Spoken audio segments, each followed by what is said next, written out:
नमस्कार, बहुत स्वागत है आप सभी का। आप देख रहे हैं भारत 24 और आपके साथ मैं हूं अमृता कर। रुक करेंगे देश दुनिया के अहम खबरों का, जहां प्रधानमंत्री नरेंद्र मोदी का किसानों को दिवाली का तोहफा सामने आया। पीएम मोदी ने किसानों के खाते में भेजे 2000 रुपए।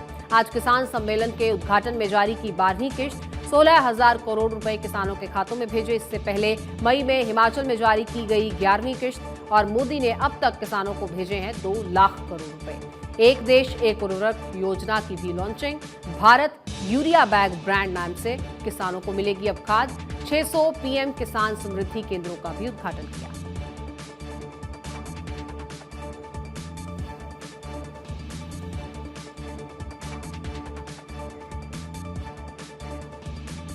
प्रधानमंत्री मोदी के संकल्प को पूरा करने में सबसे आगे शिवराज सिंह। एक बार फिर मंच लूट ले गए मुख्यमंत्री शिवराज सिंह चौहान। मौका था हिंदी में मेडिकल की पढ़ाई की लॉन्चिंग का।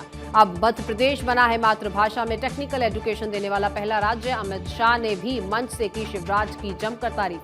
केंद्रीय नेतृत्व के लगातार मध्य प्रदेश दौरे से शिवराज विरोधियों के पेट में बल है।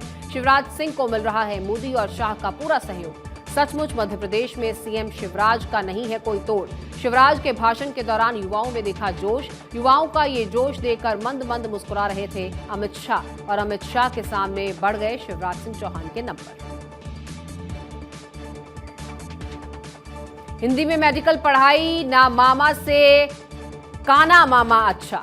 पीएम मोदी ने मातृभाषा में पढ़ाई की जताई थी मंशा। मध्य प्रदेश में हिंदी में मेडिकल की पढ़ाई का पहला साल शुरू और पहले साल की किताबों का भी विमोचन हुआ। मध्य प्रदेश सरकार के विज्ञापन थे। दिलचस्प तथ्य, एक किताब का नाम एनाटॉमी एब्डोम और लोअर लिम्ब, दूसरी किताब मेडिकल फिजियोलॉजी, तीसरी किताब मेडिकल बायोकेमिस्ट्री। इन 3 किताबों के नाम में सिर्फ एक शब्द और हिंदी का, बाकी अंग्रेजी को देवनागरी लिपि में लिखा गया है। किताब के कवर पेज पर लेखकों के नाम में डॉक्टर नहीं लिखा गया। ऐसे में पता नहीं चल रहा कि लिखने वाले खुद डॉक्टरी पढ़े हुए हैं या नहीं। बहरहाल हिंदी में मेडिकल की पढ़ाई को लेकर कई तरह की चर्चाएं हैं। मेडिकल के छात्रों के दोयम दर्जे और योग्यता को लेकर सवाल उठ रहे हैं। इसके बावजूद कहा जा सकता है कि ना मामा से काना मामा अच्छा है। महाराज और शिवराज एक और एक 11। मध्य प्रदेश में अमित शाह की संतुलन की कवायद। शिवराज और सिंधिया को शाह दे रहे हैं बराबर तवज्जो। शाह ने सुबह भोपाल में मुख्यमंत्री शिवराज सिंह की जमकर तारीफ की, तो उसके बाद शाम को ग्वालियर में सिंधिया महल में बिताया 1 घंटे से अधिक का समय। चंबल और मालवा में भी चेहरे के रूप में उभर रहे हैं ज्योतिरादित्य सिंधिया। पीएम मोदी उज्जैन दौरे के बाद सिंधिया को दिल्ली ले गए थे अपने साथ। केंद्रीय नेतृत्व को एहसास है कि एमपी में कैसे बनेगी दोबारा सरकार। शिवराज सिंधिया के गठजोड़ से ही बनेगी 2023 में एमपी में सरकार, लेकिन कांग्रेसी सिंधिया को भाजपा में कम तवज्जो मिलने का आरोप लगा रहे हैं। सचमुच मध्य प्रदेश में महाराज और शिवराज की एक और एक 11 की जोड़ी। भाजपा के शीर्ष नेतृत्व की नजर अब उत्तराखंड पर। इन दिनों बड़ी घटनाओं को लेकर उत्तराखंड बना हुआ है चर्चा में, और राष्ट्रीय महामंत्री कैलाश विजयवर्गीय भी हैं इन दिनों उत्तराखंड के दौरे पर। विजयवर्गीय की माने तो मंत्रियों के हर कार्य पर है हाईकमान की नजर। मंत्रियों को कार्य में तेजी और सुधार लाने के मिले हैं निर्देश। केंद्रीय योजनाओं के सही क्रियान्वयन पर फोकस है, और इसी पर अब हिमाचल चुनाव में भी लगेगी उत्तराखंड के मंत्रियों की ड्यूटी। फिलहाल यूपी के मंत्री गुजरात में जुटे हैं चुनाव की तैयारी में। सीएम धामी का प्रदेश में अपराध के बढ़ते ग्राफ पर चढ़ा पारा। मुख्यमंत्री धामी ने अपराध के बढ़ते ग्राफ पर ली पुलिस महकमे की क्लास। पुलिस अधिकारियों के लच्चर रवैये से सीएम है बेहद नाराज। मुख्यमंत्री धामी ने दिया पुलिस महकमे को अल्टीमेटम। काशीपुर में खनन कारोबारी की हत्या, डोईवाला में डकैती को लेकर अल्टीमेटम। 3 दिन के अंदर घटनाओं का पुलिस करे खुलासा और परिणाम दे, नहीं तो थाना प्रभारी व क्षेत्राधिकारी कार्रवाई के लिए तैयार रहें। पिछले दिनों उत्तराखंड में हुई हैं अपराध की कई वारदातें। सीएम ने डीजीपी को दिए हैं निर्देश, कानून व्यवस्था पर लगाम कसें।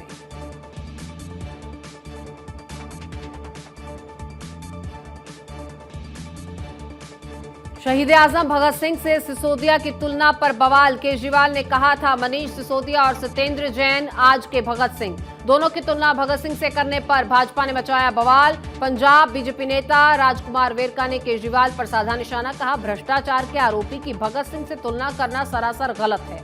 दरअसल सीबीआई द्वारा पूछताछ के लिए बुलाने पर उनकी तुलना भगत सिंह से की गई थी। केजरीवाल ने मनीष सिसोदिया को बताया था भगत सिंह के समतुल्य। भाजपा नेता वेरका बोले सत्येंद्र जैन के यहां करोड़ों का सोना मिला, ऐसे भ्रष्टाचारी की तुलना भगत सिंह से कैसे। सिसोदिया पर भी शराब घोटाले में कथित भ्रष्टाचार के आरोप हैं। आईएएस अफसरों की कुछ खास विभागों में नियुक्ति के लिए लॉबिंग। जीएनएफसी, सरदार सरोवर निगम और उद्योग जैसे विभाग के लिए लॉबिंग। जिन विभागों में दोहरे चार्ज वहां बनी हुई है इन अफसरों की नजर। चुनावी आचार संहिता से पहले नियुक्ति पाने के लिए हो रही है लॉबिंग। दरअसल गुजरात में आईएएस अफसरों की है कमी, शायद इसी के चलते यहां एक आईएएस पास कई विभागों का चार्ज है। कई अधिकारी अपनी मनपसंद जगह के लिए लगा रहे हैं मंत्रियों के ऑफिस के चक्कर। गुजरात भाजपा में आधे विधायकों के कटेंगे टिकट। भाजपा के 50% वर्तमान विधायकों को शायद इस बार मौका ही न मिले, जबकि कई विधायक बने हुए हैं वेट एंड वॉच की स्थिति में। बीजेपी के आंतरिक सर्वे में 100 से कम बैठक मिलने का अनुमान है। टिकट न मिलने की सूची में हो सकते हैं कई वर्तमान मंत्रियों के नाम।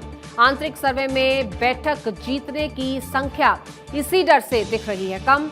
जहां भाजपा की नो रिपीट थ्योरी से वर्तमान विधायकों में कुर्सी छीनने की चिंता है। एआईसीसी के बाद अब पीसीसी अध्यक्ष के भी हों चुनाव। आज हुआ है कांग्रेस के राष्ट्रीय अध्यक्ष पद के लिए चुनाव। खड़गे बनाम थरूर के चुनाव में एमपी पीसीसी का मौन समर्थन खड़गे को है। एक दिन पहले तक शशि थरूर के पास नहीं थे पोलिंग एजेंट तक, और अब आनन फानन में जितेंद्र मिश्रा समेत बनाए गए हैं 4 एजेंट। हालांकि मिश्रा इससे पहले खुले तौर पर करते रहे हैं खड़गे का समर्थन। अब पीसीसी में चल रही है एक दिलचस्प चर्चा, क्या पोलिंग एजेंट्स ने भी नहीं दिया है शशि थरूर को वोट। इधर एआईसीसी चुनाव के बाद पीसीसी अध्यक्ष के चुनाव की उठने लगी है मांग। प्रदेश अध्यक्ष की रेस में रहे अजय सिंह ने इशारों में ये मांग कर दी है। मध्य प्रदेश में भी होने चाहिए पीसीसी अध्यक्ष पद के चुनाव। राष्ट्रीय अध्यक्ष के चुनाव का मीडिया में जबरदस्त कवरेज हुआ और आज मीडिया में मिली तवज्जो से कांग्रेसी गदगद दिखे। कोरबा में बरगद का पेड़ और 500 करोड़ की चर्चा। दरअसल इसी बरगद के नीचे हुआ है करीब 500 करोड़ का लेन देन। ईडी के मुताबिक इसी पेड़ के नीचे सूर्यकांत तिवारी के गुर्गे वसूलते थे लेवी। डीओ में जितना टन कोयले का उल्लेख होता है उतना टन की वसूली की जाती है राशि। भुगतान के बाद तिवारी के गुर्गे अधिकारी को व्हाट्सएप पर भेजते थे ओके। इसी बरगद के नीचे अधिकतम 20 टन कोयले पर होती थी उगाही, और ज्यादा माल होने पर व्यापारी तिवारी को रायपुर में करते थे भुगतान। 25 रुपए टन के हिसाब से होती थी अवैध उगाही। साउथ ईस्टर्न कोल फील्ड्स लिमिटेड जारी करता है डीओ। 500 रुपए प्रति टन अमानत राशि देने पर ही जारी होता है डिमांड ऑर्डर यानी डीओ, क्योंकि 45 दिन के भीतर खदान से कोयला उठाना होता है अनिवार्य। ऐसे में सूर्यकांत तिवारी गैंग ने इसी बाध्यता का उठाया है फायदा। और उधर चिप्स सीईओ समीर विश्नोई ने दिए 15 जुलाई 10 अगस्त को अलग आदेश जारी कर ऑनलाइन प्रक्रिया में बदलाव किया था और डीओ के लिए मैनुअल पर्ची लेने के लिए खनिज विभाग को अनिवार्य किया था। धीरे धीरे खुल रही है करीब 500 करोड़ के कोयले घोटाले की कलई। राजकीय बाबा बनने की राह और सरकार की चापलूसी। छत्तीसगढ़ की सत्ता में आश्रय के लिए बाबा लगा रहे हैं एड़ी चोटी का जोर। बाबा इसके लिए कर रहे हैं प्रशंसा अस्त्र का प्रयोग। गाहे बगाहे ये बाबा छत्तीसगढ़ पहुंच बांधने लगते हैं सरकार की तारीफों के पुल। बाबा के सगे संगी साथियों की माने तो बाबा हैं राजकीय बाबा बनने की फेर में। हालांकि पड़ोस के राज्य में बाबा को पहले ही मिल चुका है ये प्रसाद। वहां इन बाबा को पूर्ववर्ती सरकार में मिला था राज्य मंत्री का दर्जा, लेकिन सरकार हो गई जल्द धाराशाही और बाबा से छिन गया राज्य मंत्री का दर्जा।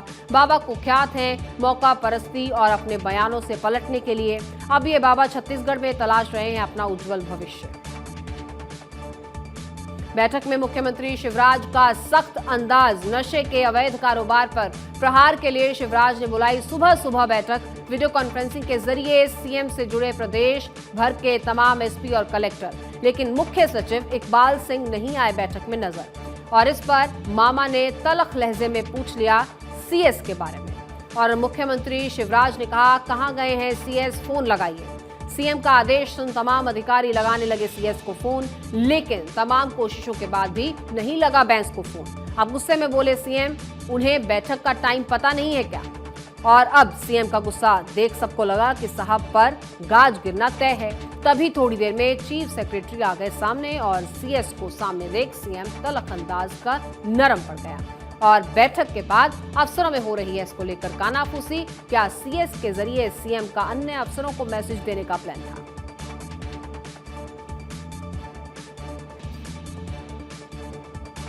बीसीसीआई की राजनीति और हिमाचल चुनाव। भारतीय क्रिकेट कंट्रोल बोर्ड यानी बीसीसीआई पर भाजपा का कब्जा। बोर्ड के अध्यक्ष भले पूर्व टेस्ट क्रिकेटर रोजर बिन्नी बने रहे, लेकिन प्रभावी रूप से नेतृत्व बोर्ड के सचिव जय शाह के हाथ में।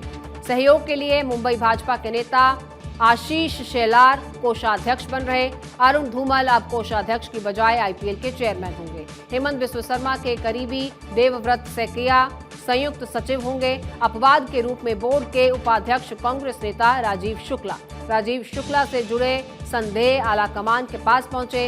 हिमाचल में कांग्रेस नेताओं का प्रभारी के बजाय पर्यवेक्षकों पर बढ़ा भरोसा। भूपेश बघेल और पायलट को हिमाचल में माना जा रहा है कारगर।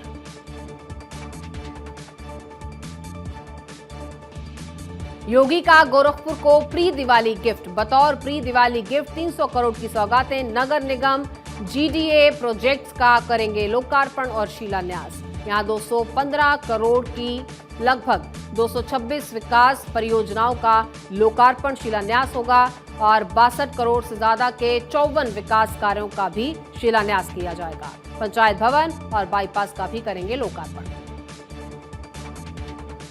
चोरों के सरदार सुधाकर सिंह की बेबाकी। सुधाकर बोले, मंत्री छोटा पद है इसीलिए हटाया। विधायकी से जिस दिन निकाल दें तब ना हम जानेंगे कि वह ताकतवर आदमी है। हालांकि किसानों से जुड़े मुद्दों को मिली स्वीकृति। बिहार के पास भी अपना मंडी कानून होगा। यहां कॉन्ट्रैक्ट फार्मिंग अप्रूव हो गया तो नए जिम्मेदार पैदा होंगे। रिटायर्ड पुलिस कप्तान को नहीं रास आई बच्चों की मस्ती। छत्तीसगढ़ के रिटायर्ड आईपीएस के खिलाफ एफआईआर।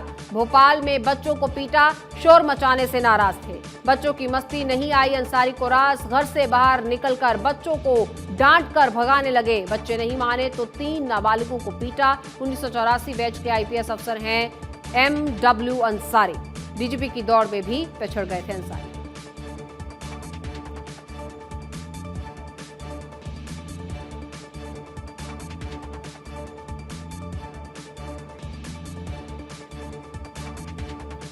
हिमाचल में बीजेपी की टिकटों पर फंसा पेच। 8 घंटे के मंथन के बाद भी इलेक्शन कमेटी में सहमति नहीं। 3 सर्वे प्रत्याशियों पर वोटिंग के बाद भी फैसला नहीं। भाजपा ने पहली बार अपनाया वोटिंग का जरिया। धूमल समर्थकों ने दिल्ली में डेरा डाल लिया है गुटबाजी का प्रभाव। सिटिंग एमएलए मंत्रियों का नेगेटिव फीडबैक। दल बदलुओं के प्रति नाराजगी। पार्टी नेता पक्षधर नहीं। टिकटों के ऐलान पर गुटबाजी हावी। 3 गुटों में बटी भाजपा। नए चेहरों को मौका देना चाहती है।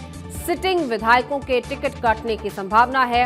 हिमाचल में इसके बिना मिशन रिपीट की संभावना नहीं है। सुजानपुर या हमीरपुर में धूमल हो सकते हैं प्रत्याशी। संसदीय बोर्ड की मीटिंग भी टली। अब कल संभव बीजेपी पार्लियामेंट्री बोर्ड ही लेगा अंतिम फैसला।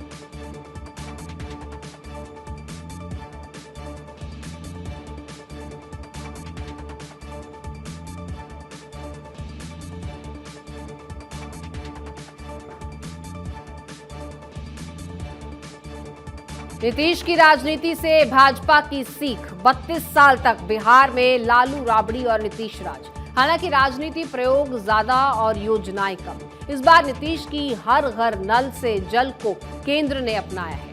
यहां पसमानदा मुसलमानों पर भी नीतीश ने भाजपा के साथ योजना बनाई, लेकिन भाजपा ने यूपी में पसमानदा बुद्धिजीवी सम्मेलन कर अपनाया।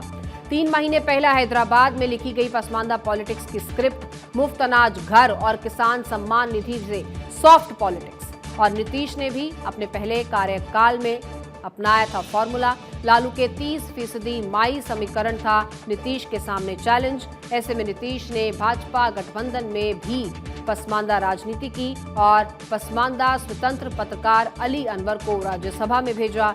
भाजपा ने जम्मू कश्मीर के पसमानदा मुस्लिम गुलाम अली खटाना को राज्यसभा में भेजा। यह पूरी तरह से नीतीश के टेम्पलेट पर भाजपा की राजनीति।